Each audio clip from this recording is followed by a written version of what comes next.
প্রতিকৃতিতে যে নারায়ণ মূর্তিটি দেখছেন তার বয়স প্রায় 50 বছর।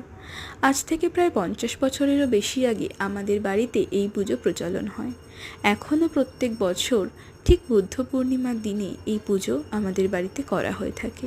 আমরা বাড়ির প্রত্যেক মেম্বাররা চেষ্টা করি ওই দিন বাড়িতে থাকার। এটা আমাদের বহু দিনের পুজো। ছোটোবেলায় এই পুজো নিয়ে প্রচুর স্মৃতি আছে।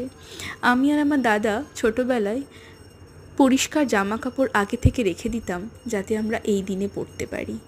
আর কোনো কিছু ছোঁয়া যাবে না, খুব নিষ্ঠা করে আমার ঠাকুমা আমাদের এইগুলো শিখিয়েছিলেন। এখন আর অত কিছু পালন করা হয় না, কিন্তু পুজোটা আমরা করে থাকি। যিনি পুজো করছেন তিনি আমার বাবা। এই যে মিষ্টি স্বরে হরে কৃষ্ণ, এটা শুনতে ভীষণ ভালো লাগে। আর এই যে সিন্নি মাখা, এবং সিন্নি মাখার যে একটি নির্দিষ্ট নিয়ম, সেই নিয়ম মেনেই আমাদের বাড়িতে সিন্নি মাখা হয়, তা তৈরি করেন আমার জেঠু।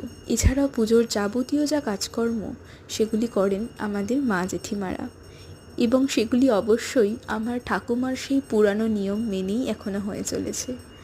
আশা রাখি ভবিষ্যতে আরও অনেকগুলো দিন এই পুজো দেখতে পারবো, এবং যাতে আমরাও চেষ্টা করব এই পুজোটিকে চালিয়ে নিয়ে যাওয়ার।